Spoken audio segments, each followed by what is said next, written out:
Bom dia a todos, bom dia a todas, bom dia para você que nos assiste pela TV UFMA no Maranhão e pela Pop TV em Sobradinho e Porto Alegre. Sejam todos muito bem-vindos e bem-vindas a mais um ICL Mercado Investimentos. Hoje, terça-feira, dia de PIB, então a gente vai comentar sobre isso, mas não vou dar muito spoiler por enquanto. Vamos falar sobre crédito e endividamento das famílias também hoje e temos aí outros assuntos para tratar com vocês, porque está saindo aí o projeto de orçamento para 2025 e tem bastante coisa para a gente comentar em relação à Bolsa Família, em relação à IR. Vamos falar sobre tudo isso com vocês. Mas antes de tudo, vou dar bom dia para o André. Bom dia, André, como você está? Bom dia, Débora, tudo bem? Bom dia a todos os nossos espectadores. O mercado errou de novo, gente, olha que beleza. O PIB veio acima das expectativas no mercado. Vamos explicar de onde veio a melhora da economia nesse segundo trimestre, né? E quem viu aqui o ICL Mercado Investimento nos últimos meses já sabia aí que o resultado seria esse, né? Basicamente, a gente já vem alertando isso aí para vocês faz muito tempo aí que a gente está falando aí sobre esses condicionantes. Mas vamos também falar de endividamento das famílias, da questão do crédito, das taxas de juros aí abusivos que a gente tem aqui no Brasil. Mas já vamos para a agenda do dia, porque tem bastante coisa para a gente tratar hoje, né, Débora? Então, o que tem na nossa agenda do dia hoje? Bom, a agenda hoje está até um pouco mais curtinha, não tem muitos indicadores de uma forma geral, mas os indicadores que saíram são importantes, como o caso aqui do nosso PIB. Então, vamos ver o que temos aí. Temos a Turquia divulgando o seu índice de preços ao consumidor de agosto. Na África do Sul também saiu o PIB final do segundo trimestre. A ministra das Finanças do Reino Unido, a Rachel Reeves, testemunha na Câmara dos Comuns, no Reino Unido. E IBGE divulga o PIB do segundo trimestre aqui no Brasil, esse dado bastante importante.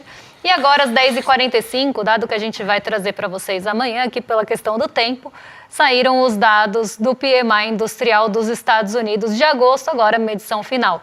Lembra que eu falei na China que lá tem duas formas de olhar para o PMI e para o índice dos gerentes de compras?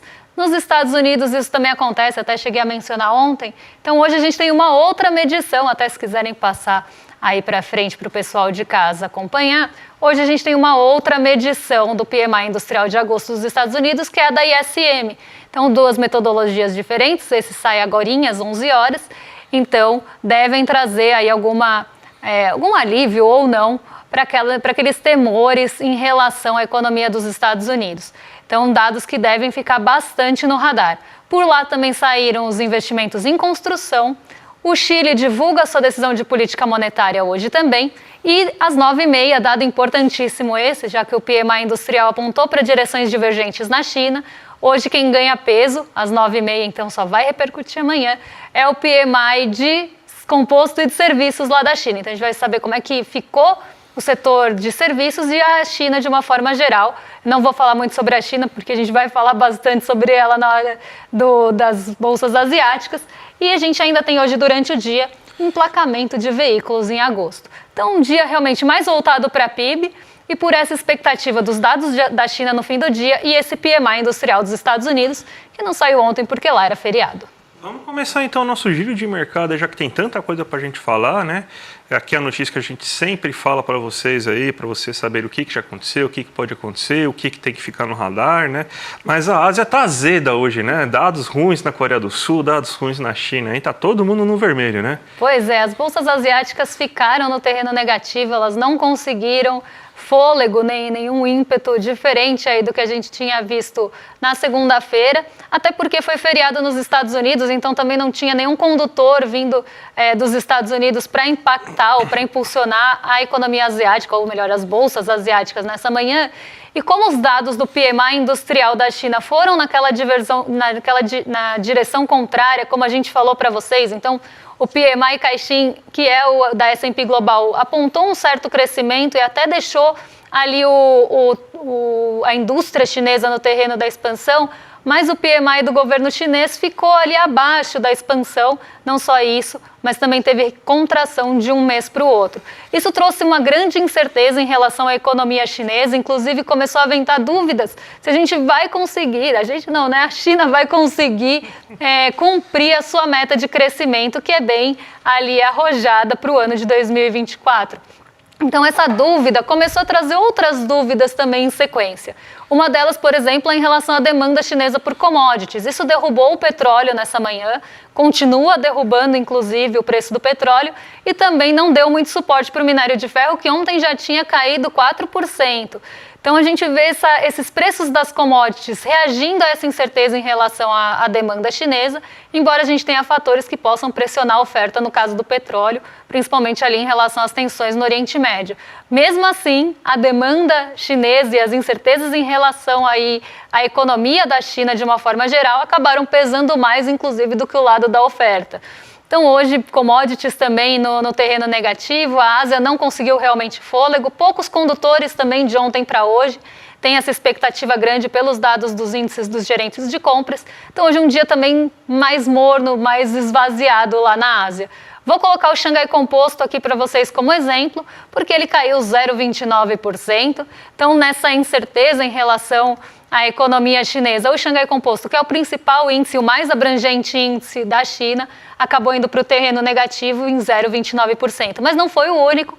As bolsas asiáticas caíram em bloco, daqui a pouquinho a gente vai ver como ficou o Nikkei 225, mas aí já adianto que todas ficaram no terreno negativo mesmo. Mas vamos vir para o Brasil, porque aqui tem crescimento, tem PIB, então vamos ver como é que ficaram esses dados. Exatamente, vamos ver aqui, porque surpreendeu o mercado, né? O mercado estava esperando na média 0,9, a principal projeção aí, a projeção mais alta que foi feita foi de 1,2 e o PIB cresceu 1,4% aí nesse segundo trimestre. Vamos colocar aqui o gráfico já para vocês verem aí da onde que está saindo esse PIB, né? A gente vai poder observar uma boa qualidade do crescimento econômico brasileiro nesse momento. A agricultura já era esperada, caiu 2,3% aí, porque o primeiro trimestre ele é o trimestre que tem a grande parte da safra, né? Então, sendo que a maior parte da safra é colhida no primeiro trimestre, o segundo trimestre com certeza vai ter uma safra menor e a gente está sempre comparando com o trimestre anterior. Então, era já esperado que você tivesse uma queda aí na agropecuária aí nesse momento, a queda foi de 2,3%. Então, o que acabou puxando o PIB para cima? Se a gente for pegar a ótica da produção, que são esses três itens aqui, agropecuária, indústria e serviços, você teve uma alta muito forte na indústria. E uma coisa que é bem impressionante é que a gente pode pensar que a indústria foi puxada pela indústria extrativa, que é o carro-chefe, geralmente, da indústria brasileira. A gente está falando aí de Vale e de Petrobras, então é minério e petróleo. Mas não, essa indústria teve queda de 4,4% em relação ao último trimestre. O que puxou foi construção civil, indústria de eletricidade, gás e água e principalmente a indústria de transformação. Então, a indústria foi puxada porque está produzindo mais carro, está produzindo mais eletrodomésticos, está produzindo mais móveis, está produzindo mais máquinas e equipamentos. Então, é na indústria de transformação que está vindo a alta que a gente observa nesse momento e está sendo o principal condutor do PIB aí nesse segundo trimestre. Então, faz muito tempo, inclusive, que a indústria não tem um protagonismo tão grande na economia brasileira. Os serviços também cresceu de forma generalizada. Todos os serviços aumentaram aí sua participação, aí, sua atividade econômica, comércio, atividades imobiliárias, atividades financeiras, transportes, então o serviço também foi bem importante. Aqui para baixo é a ótica da despesa, ou seja, a gente observa aí como que foi o gasto, né? Qual foi o gasto que contribuiu para o crescimento do PIB nesse momento, né? Então a gente vê que as famílias consumiram muito mais porque elas tiveram uma renda mais elevada. Então, elas elevaram em 1,3% seu consumo. O consumo das famílias aí cresceu 1,3%. E aqui tem esse 1,3% de gasto do governo. Daí já vai vir o liberal, tá gastando demais, não pode, daí tá gerando inflação e tá gerando risco fiscal. Sabe que gasto é esse, antes que o pessoal reclame? Esse aumento de gasto foi para salvar o Rio Grande do Sul. Inclusive, a reconstrução do Rio Grande do Sul foi uma parte importante no aumento do PIB nesse segundo trimestre. Então, quem vai reclamar do gasto público aí, que aumentou muito, esse gasto público aí foi para conseguir reconstruir parte do Rio Grande do Sul, que ainda tem muito trabalho pela frente, obviamente, mas o aumento veio principalmente disso aí, do elevado gasto, mais de 100 milhões aí, que foram gastos até esse momento aí, para você conseguir fazer aí a reconstrução do Rio Grande do Sul depois das tragédias que aconteceram em maio. E lembrando que esse PIB está acontecendo no período das tragédias de maio, que você tinha um efeito aí para provavelmente você ter uma queda no PIB aí com toda a situação do Rio Grande do Sul. Só que a gente conseguiu, na verdade, reverter isso e fazer com que você tivesse, então, que ocorresse um crescimento pelo aumento do gasto que você teve aí no Rio Grande do Sul. Então, em vez de uma queda, a gente vê um crescimento. A gente tem aqui investimentos, então, as indústrias investiram 2,1% a mais que já tinha investido aí no primeiro trimestre. Um crescimento muito forte aí, que significa produção futura. Então, são as indústrias preparando, expandindo a sua capacidade produtiva para o futuro. Está com uma demanda bem elevada, a confiança das empresas está alta, então as indústrias já estão procurando aumentar aí a sua planta produtiva para produzir mais aí no futuro e responder uma demanda mais aquecida ainda no futuro. Aí a gente teve que as exportações subiram 1,4%, e aqui também chama o fato de a gente ter aumentado em 7,6% as importações. E o que você está mais importando nesse momento? São máquinas e equipamentos para você usar justamente no investimento. Então a gente está tendo então, um PIB que está mostrando a indústria crescendo, a indústria com vontade de crescer ainda mais no futuro, já que o investimento está alto, ela está comprando máquinas e equipamentos para expandir ainda mais a sua capacidade produtiva. Isso tudo é puxado porque você tem que as famílias estão gastando mais, então tem-se uma perspectiva de que elas vão consumir mais no futuro e vão consumir o que a indústria vai produzir. Os serviços também estão respondendo esse aumento aí do gasto das famílias. Então, quem diria, né? Resumindo tudo, que você gastar, o governo ter realizado gastos, ter conseguido colocar a renda na mão do trabalhador, com aumento de salário mínimo, programas sociais, ia gerar queda no desemprego, aumento na renda média, as pessoas iam gastar mais e o mercado ia se surpreender com o PIB, né, Débora? Pois é, e surpreendeu bastante, porque realmente a mediana era 0,9, com projeções bastante variadas aí para cima e para baixo desse 0,9, sendo a maior 1,2, como o André falou. E mesmo assim foi surpreendida. Agora a gente vai falar de um outro ponto. A gente até quero voltar nessa parte dos gastos, porque a gente vai falar de orçamento de 2025, mas eu vou deixar isso para depois. Vamos falar agora das estatísticas de crédito, uma notícia não tão positiva, eu diria uma notícia negativa aqui no programa, porque as taxas médias de juros aqui no Brasil, elas acabaram recuando um pouquinho entre um mês e outro, mas a gente ainda tem aquelas linhas de crédito bem problemáticas, principalmente o rotativo do cartão, puxando essa média para cima, né, disparando, chegando no maior valor do ano em 432%. Então vamos ver como é que ficaram essas taxas de juros no mês de julho, lembrando que quando a gente fala de endividamento, a gente está falando do mês de junho, mas todas as taxas aqui referentes ao mês de julho, tá? Então vamos ver como é que elas ficaram, quais pontos aí, quais linhas de crédito ou modalidades de pessoa física tiveram aumento ou não de um mês para outro, tanto na inadimplência, como também aí nas taxas de juros praticadas ao ano, lembrando que isso é uma média, então tem gente que cobra para mais, tem gente que cobra para menos, aqui no rotativo tem banco e instituição financeira que cobra 1000% de juros, a gente nunca pode esquecer disso. É a tia Leila, né? Pois é, não ia dar nome aos bois, mas a tia Leila está sempre lá no ranking das maiores taxas de juros aí no país. Cheque especial. Cheque especial é aquela modalidade de crédito quando você fica negativo na conta. Então, gastei mais do que tinha na minha conta, usei aquela reserva emergencial de conta corrente. Então, a gente usa aquela... fica no negativo, né? Ou acaba aí utilizando o limite da conta. Isso é chamado cheque especial. E essa linha de crédito, ela é normalmente, historicamente, bem cara aqui no Brasil. Essa média é de 127%, quase 128% de taxa de juros ao ano.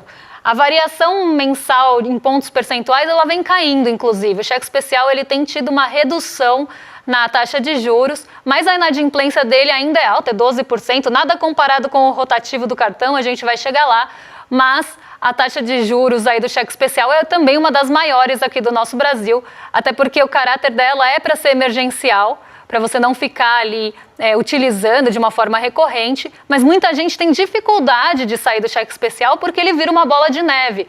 Porque, pasmem vocês ou não, quando você fica devendo ali no cheque especial e você tem o débito dos juros, né, na sua conta, que é debitado mensalmente, então fechou o mês, eles veem quantos dias você usou de cheque especial, fazem a conta e debitam ali no mês. Se você estiver devendo, vai ficar devendo mais ainda, e isso tem uma tendência de virar uma bola de neve bastante grande se você não cobrir a conta. E vai ficando mais difícil de cobrir a conta porque os juros também acabam trazendo a pessoa mais para o negativo.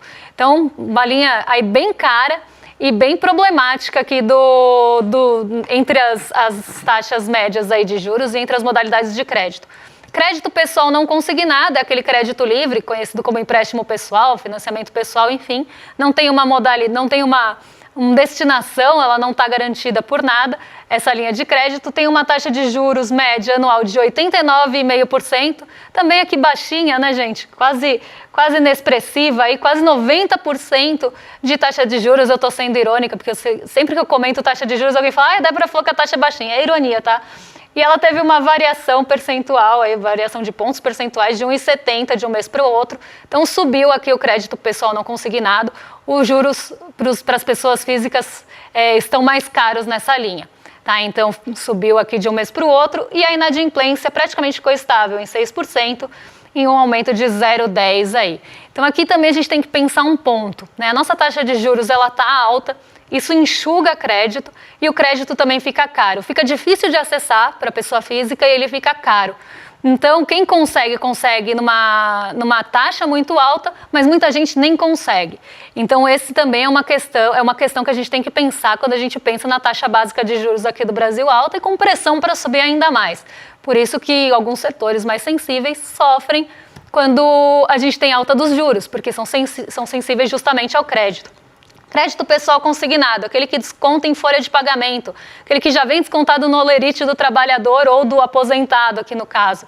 23% de juros anual, lembrando que esse crédito tem o quê? Garantia de pagamento ali em folha, porque você já recebe o seu salário sem a sua parcela ali de crédito, então já é descontado na folha de pagamento.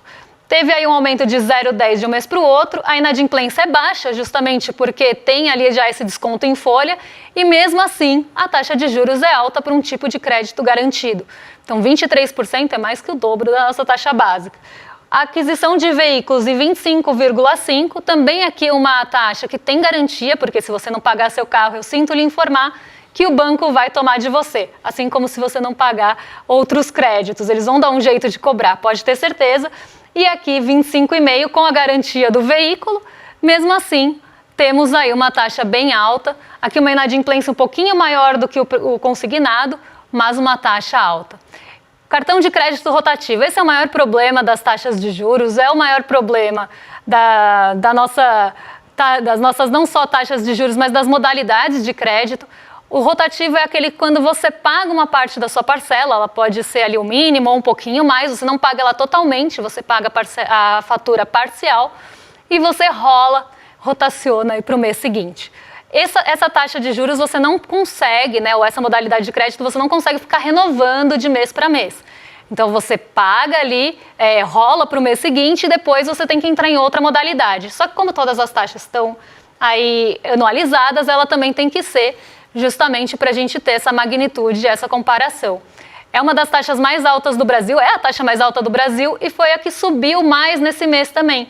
Então tem aí um aumento da taxa do rotativo, por mais que a gente já tenha toda aquela mudança que aconteceu no começo do ano, temos estoques de dívida ainda nas taxas anteriores, por isso que ela está tão alta. Lembrando aqui que as taxas médias são muito maiores do que 432, tá? As taxas máximas, desculpa, são muito maiores aqui. Também é a maior inadimplência do brasileiro, quase 56% de inadimplência nessa linha, porque justamente ela é impagável.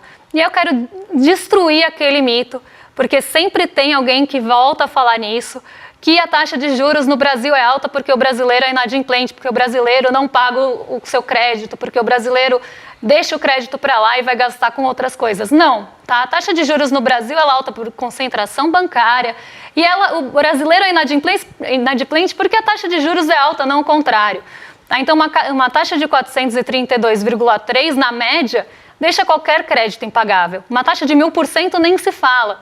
Então, nada ali me espanta uma inadimplência de 56% nessa linha.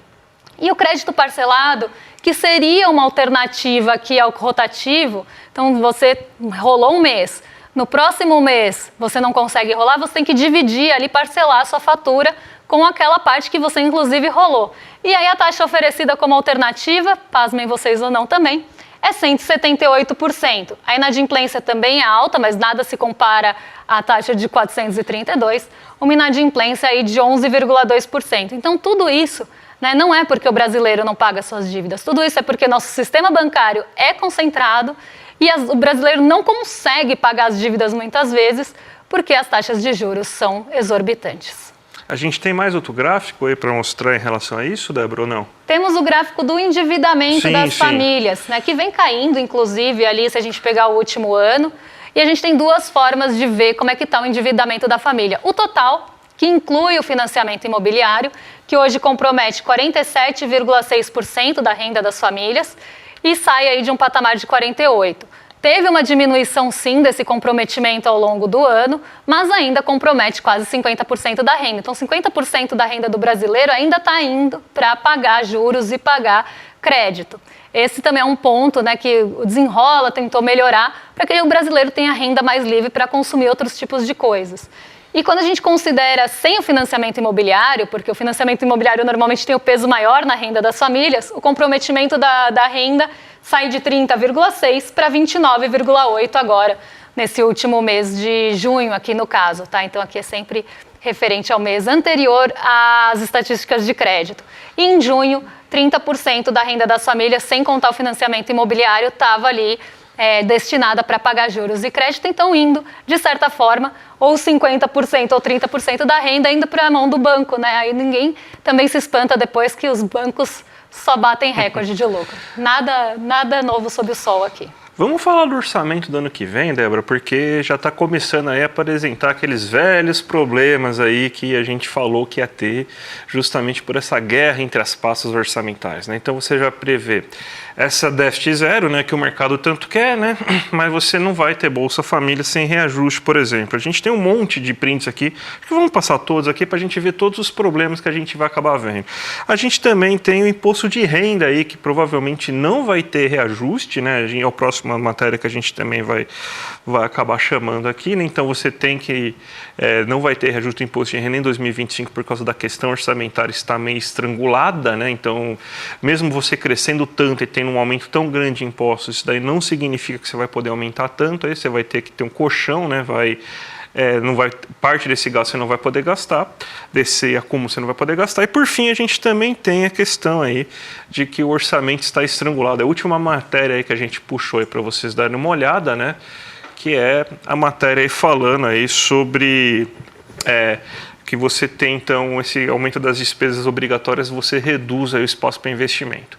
Essa é basicamente a questão que a gente vem falando há tanto tempo aí em relação a esse novo arcabouço fiscal. Ele é melhor que o teto? Ele é melhor que o teto. Mas ele ainda tem o principal problema do teto de gastos não foi corrigido, que é justamente você ter guerras entre as diversas pastas, porque, obviamente, tem gastos que vão subir acima da inflação. O teto de gastos, ele previa que os gastos somente subiam com a inflação. Obviamente, tem gastos que vão subir acima da inflação. A previdência é o principal desses gastos. Não tem como você falar que vai limitar o aumento da previdência acima da inflação, porque não tem isso, porque cada vez mais pessoas estão entrando na previdência.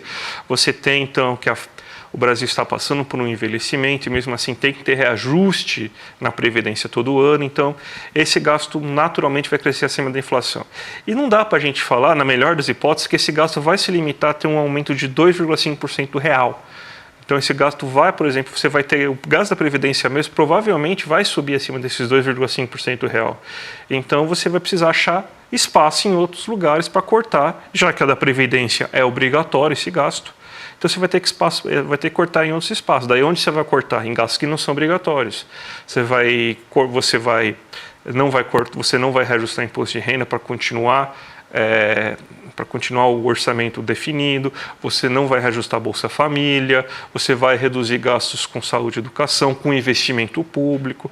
Então é daí que está surgindo. Então, até o Haddad falou que por causa do PIB que foi divulgado essa manhã, então provavelmente a gente vai ter um PIB mais elevado no final do ano, isso pode também fazer uma revisão do orçamento de 2025 aí com esse novo PIB, né? Mas mesmo assim a gente ainda vai apresentar os mesmos problemas que a gente já estava observando aí. Então a gente precisa, na verdade, claro, a gente não sei como a gente vai fazer agora porque o teste de gastos, o novo arcabouço fiscal é algo muito novo, mas a gente devia ter pensado antes em como eliminar essa questão aí da guerra entre pastas aí, porque não tem jeito, isso aí vai fazer com que alguém perca no final nessa guerra orçamentária, Débora. E aqui, né, tem um monte de gente falando, é muito parecido. Para mim, tá, ele não realmente resolve o principal problema. Por que isso? As despesas obrigatórias, elas vão crescer. E, por exemplo, a Previdência, ela vai crescer ali, provavelmente, o seu espaço. E ela vai acabar estrangulando outros espaços, outras pastas, outros tipos de gasto. Se a gente tem isso, começa justamente aquela guerra que a gente tinha no teto de gastos, né? Tinha aquela guerra orçamentária para cada um garantir o seu. E a gente sabe que nesse cenário vai sobrar para o social, né? Se tiver que estourar a corda para alguém, vai estourar para o social. E aí a gente começa a ver o pupurri que a gente colocou aqui, né?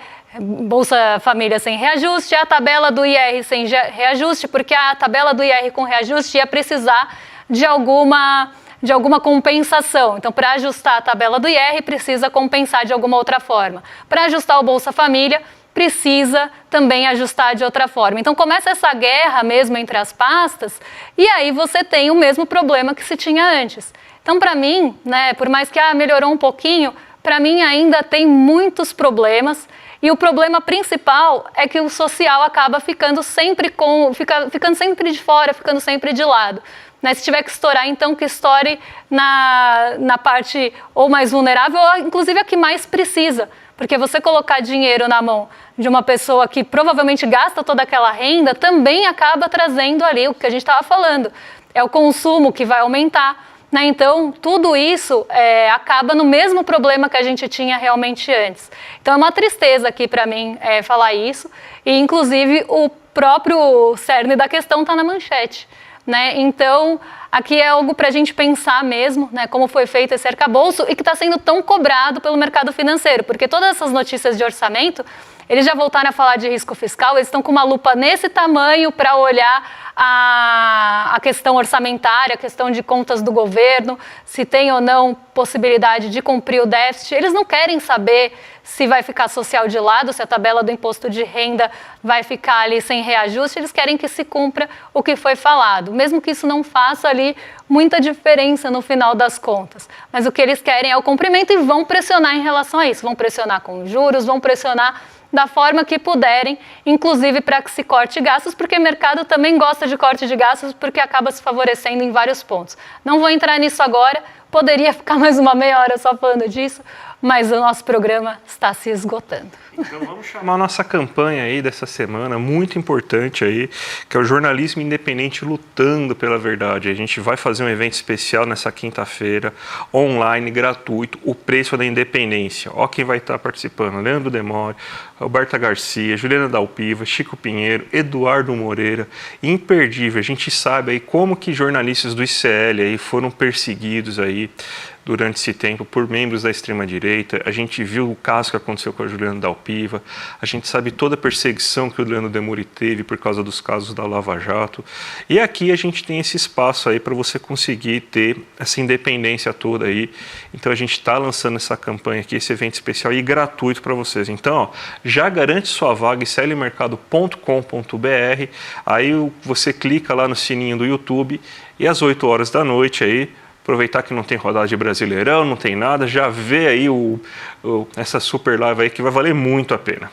E aqui, né, a gente pode falar inclusive do arcabouço fiscal, a gente pode falar do banco que cobra taxas abusivas, a gente pode falar de tudo isso, porque porque nosso compromisso é com vocês. No final das contas, a gente tem que prestar aí um serviço independente e justamente independente de todos esses pontos, né? Falar do arcabouço fiscal que é do governo, é falar do banco, porque ninguém deles está patrocinando ninguém. Então, nosso compromisso é só com vocês. Então, importantíssimo aí esse evento, não deixem de participar. E agora vocês ficam com o Rolê ICL na sequência, com William Deluca e Guga Noblar, então mais que excelente companhia a partir de agora. E a gente volta amanhã. Amanhã eu trago a parte que eu ia falar de dívida PIB, que tem muito a ver aí com o que o mercado está falando de risco fiscal.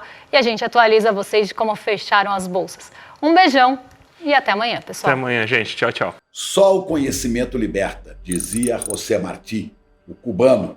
Frei Beto completa e a informação compromete. Mas qual a independência de um jornalista ou de um veículo de comunicação para ser realmente independente e, com a sua informação, levar a compromissos das pessoas? Veículos e jornalistas que resolvem enfrentar os grandes interesses dos poderosos costumam pagar caro por isso.